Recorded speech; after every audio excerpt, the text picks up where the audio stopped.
so excited and kind of nervous because I have a lot of new cool information, and mostly just excited and a little amped on caffeine, but just a little bit. So I want to welcome you. Thank you for being on. My name is Wendy Hendry, and I am a mom and a wife and a fitness and health trainer. How do you say that? A health and fitness trainer. And I'm an author, and I'm a microbiologist, and I just like doing lots of things. And I'm a hip hop dancer, and I have 2 dogs. So I'm going to start the webinar by giving you pretty much my journey, my story. So as we go through this, the things that you learn are the things that I learned along my way in my journey. So let's go ahead and get started. I have a PowerPoint I've got to pull up. All right, so like I said, my name is Wendy Hendry. I'm the author of a book called W.A.I.T, W-A.I.T, LAS, weight loss. WAIT, well, I'll tell you in a second what that stands for. I also was a binge eater, a food addict for over 30 years. So WAIT stands for What Am I Thinking? And it sums up the methods that I use, that I actually utilize myself to overcome my binge eating. And it's ended up affecting in an amazing way every area of my life. And now I have the privilege of paying it forward and helping other people who are struggling with the same issue. One thing that I've learned recently that is so cool, and I always kind of knew it would work, I just had never tried it, is so these techniques and these methods, these exercises that I've developed to help people overcome these compulsive behaviors, I've pretty much focused on food addicts because that's what I was. But recently I've learned that it applies truly to any compulsion. And I have my son, Ryan. He is just this cute kid, but he started smoking when he was young, about 16. And now he's 23 and he has this beautiful, amazing partner that is awesome who wanted him to quit smoking. So he's been trying for the last couple of years to quit smoking, and he would quit for a couple of weeks and then he would start smoking again. And he said during that 2 weeks, he was always white knuckling, like it was pure torture.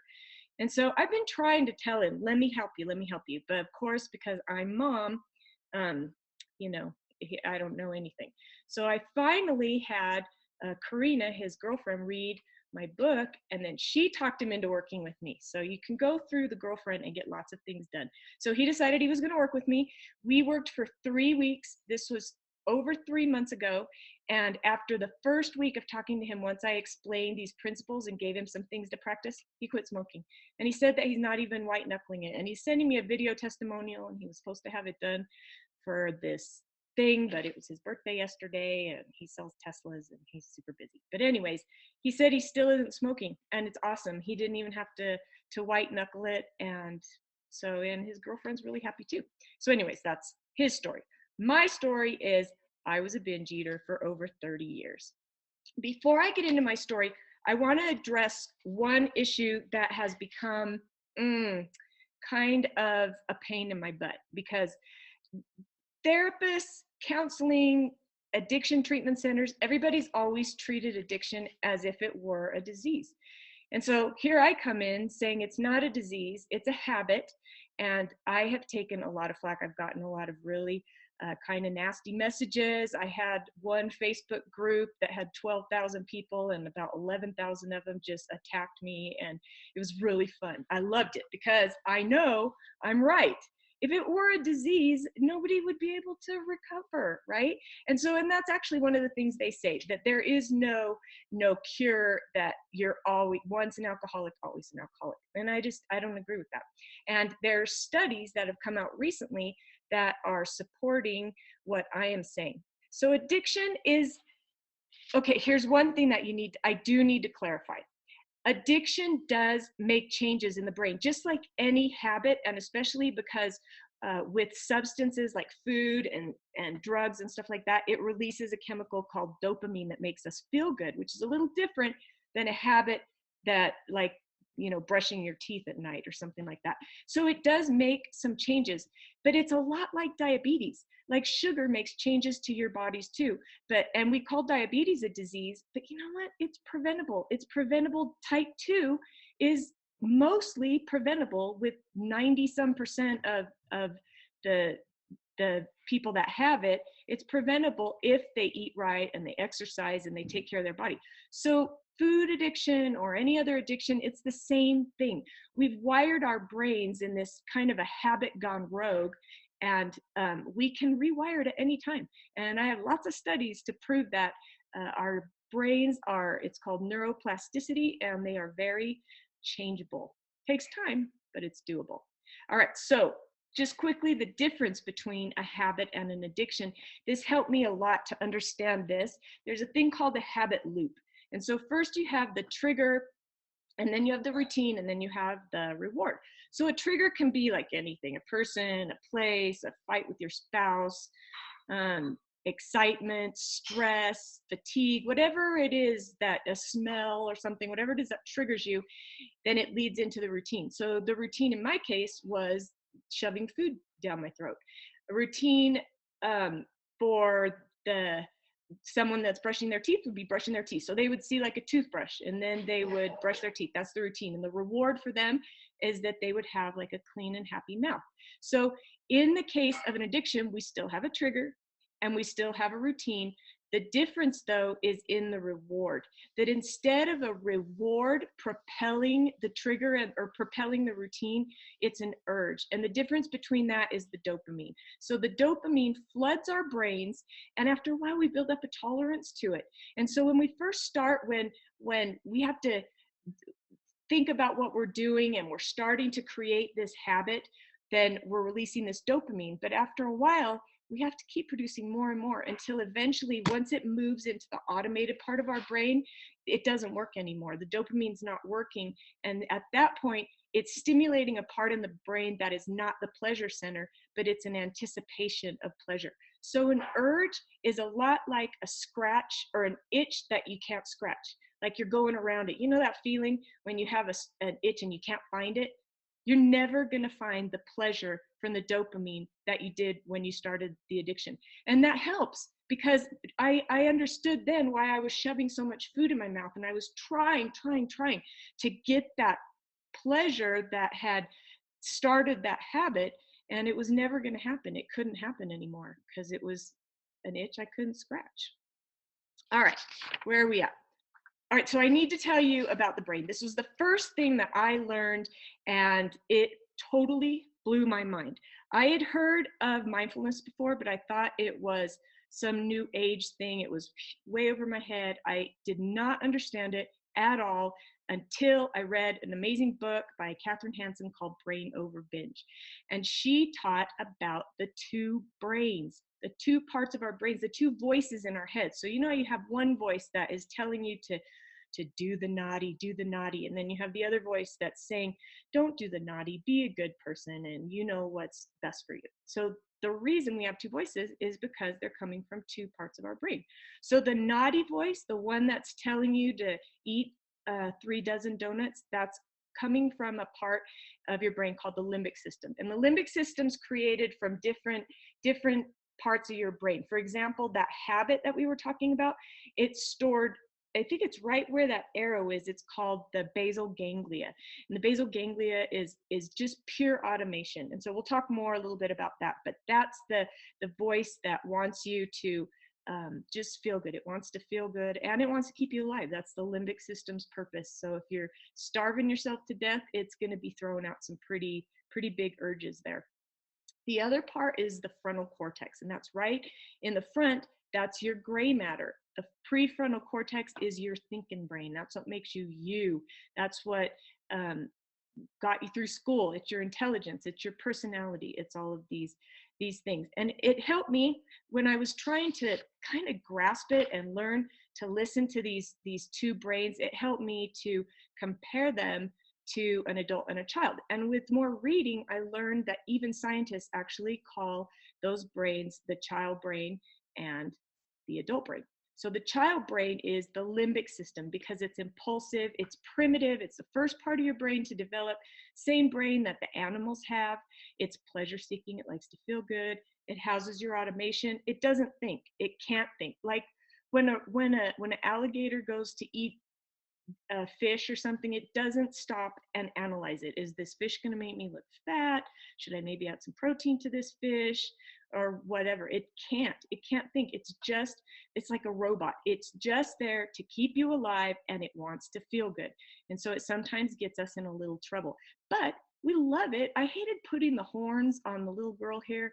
And oh, by the way, I might have gotten a little crazy with the Bitmojis on here because I just discovered how to get the Bitmojis from my phone to the computer, and I'm having fun. And if you don't have your Bitmoji, go get it. It's Bitmoji, and you get to make your own little Bitmoji. So this is little Wendy. And the limbic system, little Wendy, the child brain, it doesn't think. I don't even want to call it Wendy because it's not a person. It's it's a thing. It's not a person. The prefrontal cortex, on the other hand, that's the adult part of the brain.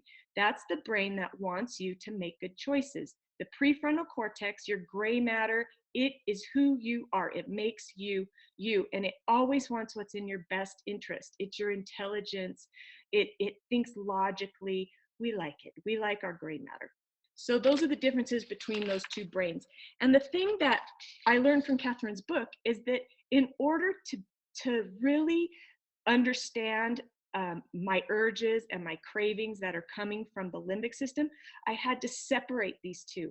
I had to truly separate and listen to those two voices, to the one that is saying, eat the donut, and then the other one that's saying not to. And so I literally, when I would feel a craving, I would go sit on my couch and I would stop and I would try to hear the voices, and not in a weird, crazy way. I was just trying to hear the two voices speak, and I did. And it was amazing. It took a little bit of practice. I didn't even know that you could eavesdrop on your own thoughts. And it was mind blowing to me.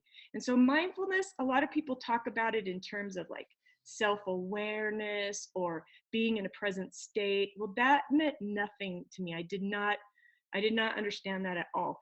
But when I realized that mindfulness was just eavesdropping on my own thoughts, that made sense to me. And all of a sudden, I became in touch with what was going on in my brain. And I think part of the reason it was harder for me was because I'm ADD, and so my brain is just always racing, racing, racing, and I never took the time to stop and realize that I actually have things going on in there.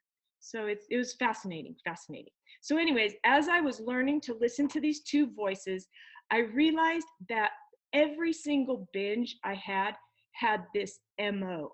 And since I've been working with other people, I've learned that every bender, every addiction has an MO, has a modus operandi. It always is the same conversation between the two brains. And I'm going to tell you what that conversation is. So it starts out with the adult brain recognizing the trigger. So no matter what it is, gambling, sex, drinking, cupcakes, that pink cupcake really does look good, huh? Cigarettes, whatever the trigger is, that's right here. It's recognized here. And then immediately, and this all happens in this split second, the child brain of the limbic says, woohoo, we're going to party. It's excited because it knows dopamine's coming. So it gets all happy and excited. And then the prefrontal cortex comes in and it makes some kind of guilty thing. Like, you shouldn't do that. It's not in your best interest. You should probably not eat the donuts, maybe go have a salad instead. And then this is pivotal, and this happens every time. And I'm hoping this is resonating with some of you guys. Please throw out questions or whatever, because it put everything together for me. At this point, the limbic system, the child system, it really wants to get you to eat the donut. And so it throws out all sorts of excuses. I heard excuses like, it's okay, you can start again tomorrow. I heard excuses like, you know how to be healthy, so it's okay if you go ahead and pig out today. And you know what? The problem was, there was never a tomorrow, like never. Every day, the limbic system has no memory of how crappy you feel after you indulge. It has no memory of that. So anyways, it's thrown out all these excuses, and you have to really listen and start to get in touch with whatever those excuses are. Hey, it's the weekend, you deserve to party, or you had a stressful day, you deserve to party. It's at this point that the prefrontal cortex has a decision to make. And it does have a decision every single time. Those were some of the excuses. I wanted to use as many Bitmojis as I could. So it's at this point that the prefrontal cortex says, no, we're going to abstain today, or yes, we're going to indulge today. Every single time we have a choice. But the problem, the reason that we don't recognize that is because when we see that trigger, it all just happens so fast that we don't have any time between the excuse and the decision, that we don't leave it any time, and then we go into this like trance autopilot type of state. And it makes sense when you learn about why that happens. For example, if you're having a stressful, terrible day, you wanting to give this prefrontal cortex a break, and we're going to talk a little bit more about that towards the end. But so it comes in, it starts binging, and then it just shuts all that down, but really it ends up being so much worse.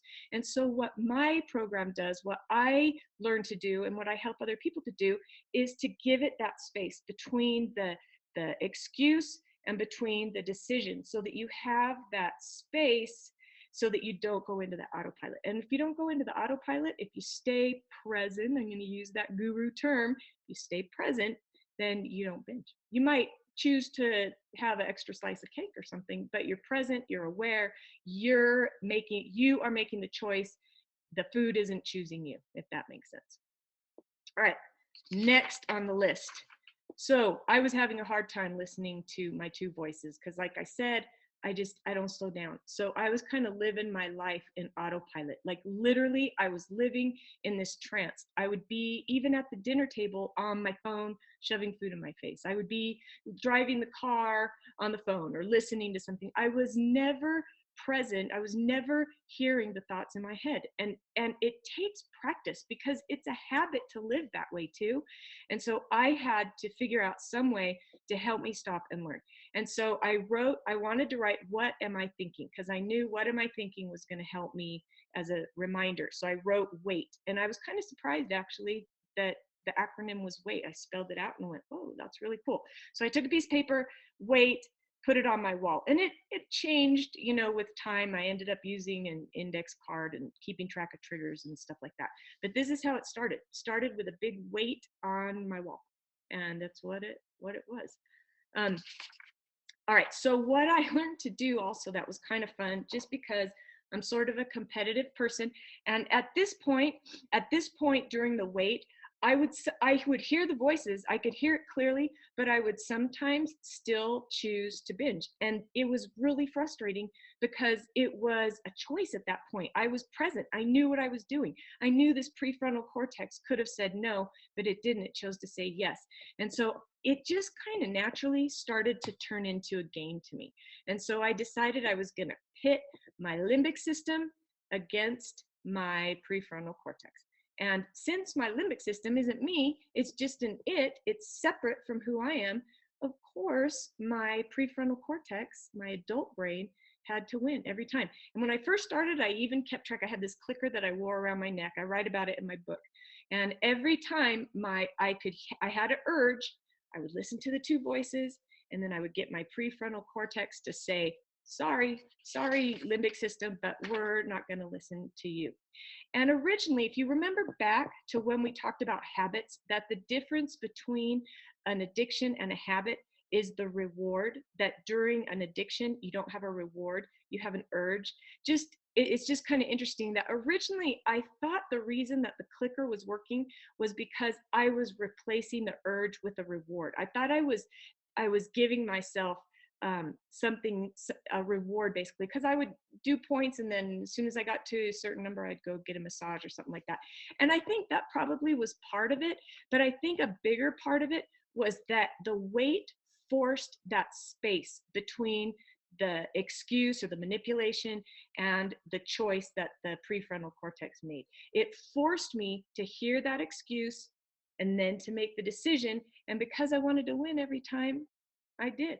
And so eventually it kind of just turned into its own little habit. And that game kind of turned into its own little habit. And I still play it, and it's kind of fun. And I still wear my clicker sometimes. All right, I want to give you one more example. And I thought of this because I have this amazing client that I'm working with. She's all the way in Australia, and she has a super cool accent. And she was having a hard time grasping the concept. And so I kind of broke it down to her. And here's how I did. So when my son was born, my son Matthew, he had a hard time. He's kind of colicky. He had a hard time sleeping through the night. And it's my first kid. I don't know how to be a parent. So of course, when he cried, I would wake up and go get him out of bed and rock him to sleep. So that went on for however many months, and soon he was waking up 2 times a night, and I would go get him and rock him back to sleep. Soon it was 3 times a night. Well, I was sick of it after it was like 6 months, and I was ready for that kid to be sleeping through the night. So I decided that I was going to just let him scream. I'm just going to let him scream. And so he did. He screamed his brains out. I still remember it. My poor ex-husband, he had to endure it too. So we would go get him, or we would go stand by the door and just listen. We just listen to him scream, make sure he was okay, and then he'd scream himself to sleep. And then he would wake up again, and then he'd scream himself to sleep. Went on all night. And then the second night, it was a little better. And the third night, a little better. And it just kept getting better until eventually he was sleeping through the night.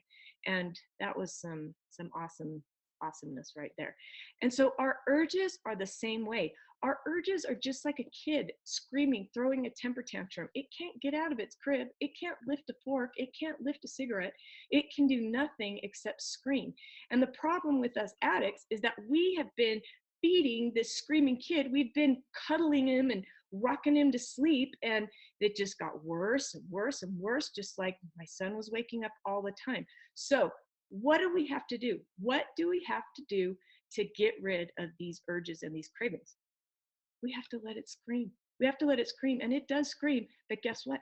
It gets better. It gets better, and after a while, the urges quiet down, the cravings go away, and it works. The prefrontal cortex is it's meant to be the boss.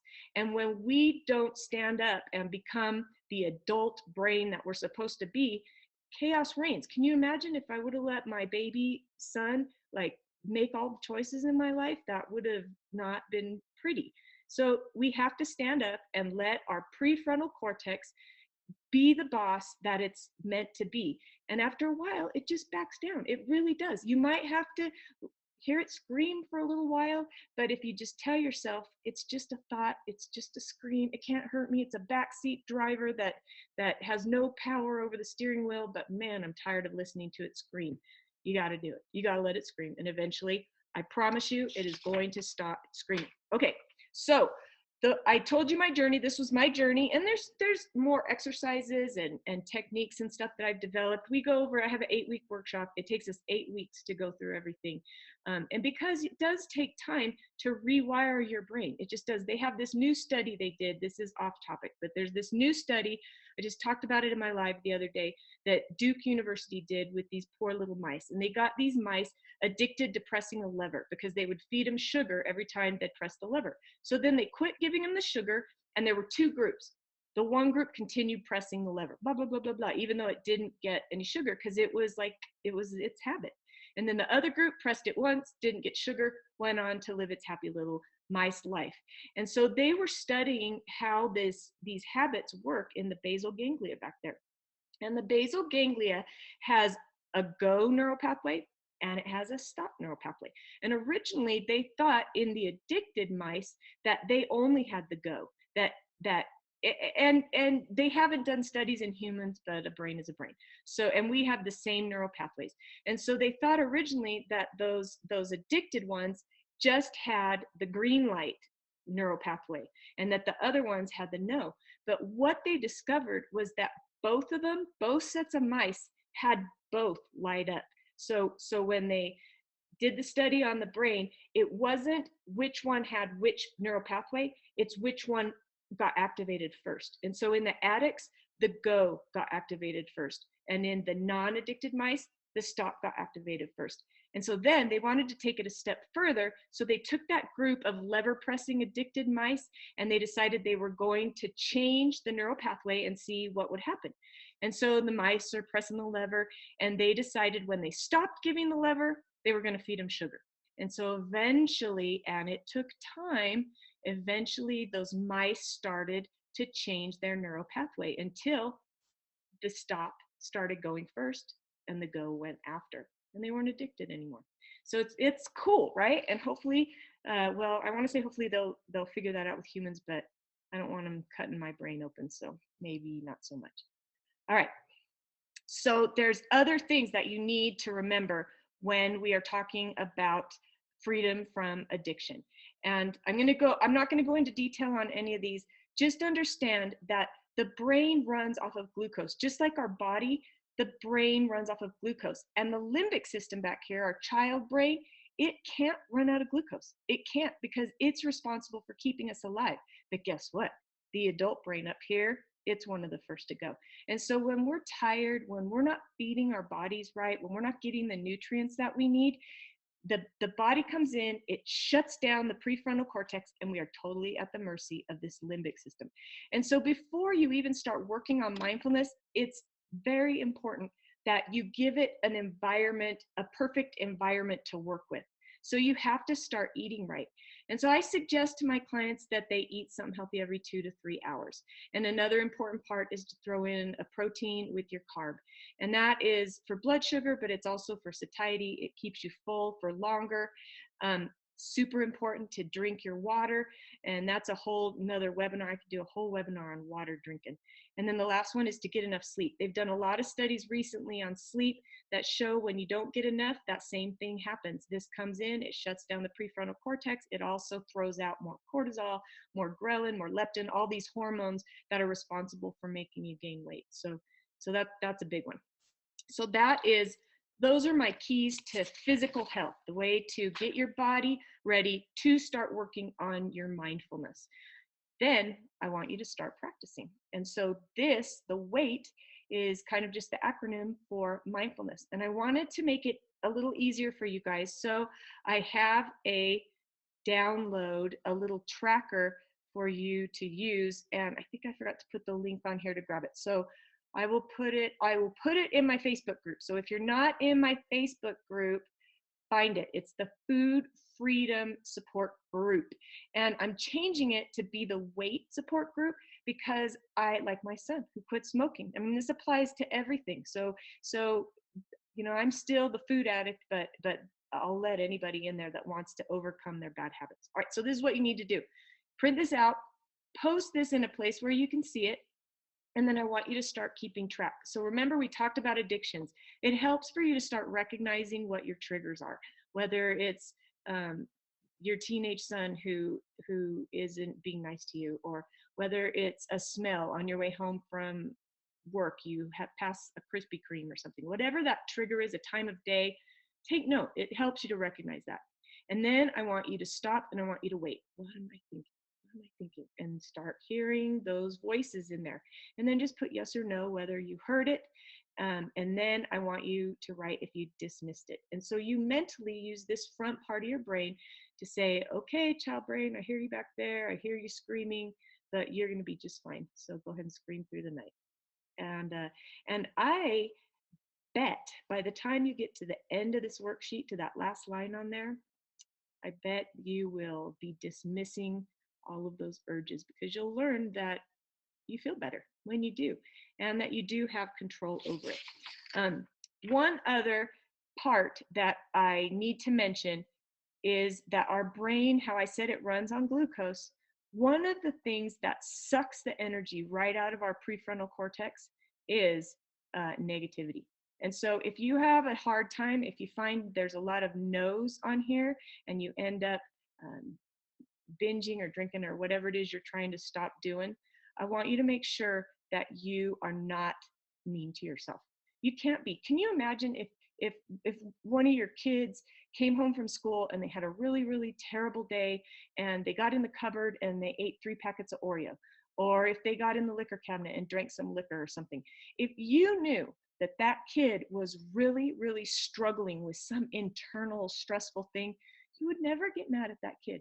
Instead, you would let that kid know that you loved him and you're sorry he had a hard day, and you would try to coax out of him what was really wrong, why you could help him. And our prefrontal or our limbic system, that kid brain, it's separate from us. We have to treat it like like it's a little kid. And so you would never tell your kid that they suck. And so you shouldn't tell that to your brain anyways. You should just say, this is what I want you to say. I want you to say, next time you have a bender, afterwards, instead of saying, oh man, I suck, this is never going to work, I'm never going to get better, I have no self-control, I want you to say, well, that was normal of me. I'm progressing and I'm going to continue to progress. That's what you need to think. And you might have to fake it at first. I did. But after a while, it becomes real and you realize that was normal. I'm telling you guys, it's normal. We want to feel that dopamine. It's a normal human response. So instead, you're going to tell yourself how awesome you are. And guess what? Before you know it, you're going to really feel like you're awesome. Because guess what? You are awesome. You are awesome just exactly how you are. I promise. So that's the lecture I have on W.A.I.T. What am I thinking? Before I go, I do want to tell you about my workshop that's coming up. If you think you could use a little extra support, it's a great, great group, and we all have gotten to be really good friends. I've had a couple of workshops already, and so it's improved each time, and it's going to be awesome this time. So I'm calling it the WAIT workshop instead of the food freedom workshop, because I know I have a couple of people who want to quit smoking and want to quit doing some other bad habits. And so I don't want to have it be just for food. So it's called the WAIT 8-week workshop, and it's going to start on May 15th. And you can get details on my website. You know what? It's actually, go to wendyhenry.com/wait, and that'll take you right there. I have some people who decided they were awesome enough to give me a testimonial.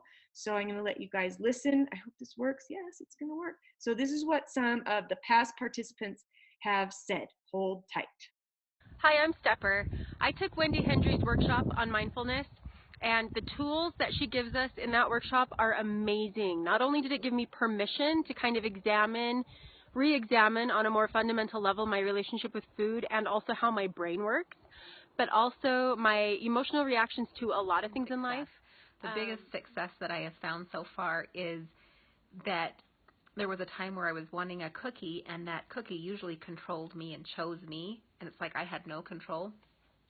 And I tried some of her techniques, and then all of a sudden I found that I was in control and I chose not to have that cookie. Wendy's Food Freedom Workshop has been life-changing for me. I went into this journey with so many questions about why my body and brain worked the way that they do, and I am leaving with a toolbox full of tools and the knowledge and support necessary to know how to use these tools. I'm learning so much about mindfulness and awareness and how these habits actually help me create a better lifestyle. Sticking right by you through everything has just been a big turnaround for my health and my lifestyle, and I just want you guys to know that she is totally amazing, and you should really check her out if you get the chance and hop on board. Not only is she extremely professional and definitely a guru in her field, she's also just really down to earth and very kind. So it was a delight to work with her, and the tools that I gained with her workshop are things that I'm going to use my whole life and hopefully teach my children. So it's been a very invaluable experience, and I'm grateful to Wendy. That page, wendyhenry.com/wait. You can go right to it. And there also is the link for the Facebook support group. So hopefully you'll do that, and I will get to know you better, and you'll get to know me better, and together we will get you to exactly where you want to be. Okay, I'm seeing if there's any questions in here. Stepper said I'm gorgeous. Thank you, Stepper. I haven't even taken a shower today. And Jessica said she could hear me. So are there any questions? You guys have any questions, or was I just that good that you understand everything, or are maybe all of you asleep? Could be that too. Oops, let's see. You're just that good. I don't know about that. All right, so I guess I'll end here. Go to, I forgot to tell you, if you join the workshop today only, I'm turning it off at midnight, just today, you get 20% off the workshop. So give me 10 minutes after this webinar to go in and activate that code, because I didn't activate it yet. So wendyhenry.com/wait. And if you join today, you get 20% off. If you have any questions, you know where to find me. And Caroline said, I tried to go to the site, it didn't work. Which one? Ask me, Curtly. Which one didn't work, Caroline? Like the regular wendyhenry.com Oh, my husband loves me. So for the workshop, there's different levels. I have 3 different levels with the backslash. Hold on, I'm gonna try it really quick. Hold on, you guys. We do, yeah, we do a weekly group. It's called a Zoom, so it's like a webinar, except you guys get to participate and your pretty faces are on there too. Oh, that didn't work. Where? Wait. Huh, it worked. Try it again. wendyhenry.com/WAIT. Here, I'll show you what it looks like. Do screen share. This is what it looks like. If you can see that. So how long each week? It's up to you. So the way that the workshop, works now. Good, yay. So the way that the workshop works is that I send you, there's a video course with downloads each week that you get. So once a week at the beginning of the week, you get a video course or your video that you're gonna watch, and you get your downloads. And each week we work on one principle. And so it's just one step at a time since we're developing these new habits. And so we have that. And then on Thursday nights, and we can change that depending on what you guys need, what the majority need. Every week we have like a team huddle where we all get on Zoom and we talk about that particular topic of the week, and you guys can ask me questions. I'm in the Facebook, it's a private secret Facebook group that we have too. And so it's a little different than the regular support group. And I'm in there a lot, answering questions, just doing lives and stuff like that. And then I do have a couple of people that have asked to work with me one-on-one, and I've been doing that with a few people, and it's been pretty cool. It's so rewarding, and it's really been helping them. And so I put an option on there. I'm going to limit it, that third one where we do weekly personal consultations. I'm going to limit it, I think, to 3 people, because I'm already working with 3 people, and I don't want to have to give up my time with the other groups and stuff like that. So look through that. Let me know what questions you have. And you know what too? I think for anyone who joins today, I'll give you the 20% off, and I'll send you a personalized thing of my book.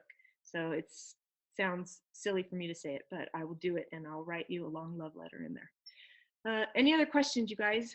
Let's see. Currently, her question was how long? Yeah, so that's it. The team huddles usually last about 45 minutes. And then, you're in and out of the Facebook group however you want to be. I have a couple of people too who they didn't want to be part of the Facebook group. They're more private, and that's fine too. We just, they can message me and stuff. Okay, I think I got all the questions. Thank you for being on, you guys. Thank you so much. Let me know if you liked my Bitmojis or if it was a little too much. I tend to go towards the funny side of things. My husband's more professional, and so I had a Bitmoji like sitting on the toilet and stuff like that. My husband said that's not a good idea, so I made it a little more professional. If you do want to see my Bitmoji sitting on the toilet, let me know and I'll post it in the Facebook group. All right, I guess that's it, you guys. Oops, wait, chat question. Love the Bitmojis, and now I'm obsessed. I'm obsessed with you, Stepper. All right, guys, thanks. We'll see you soon.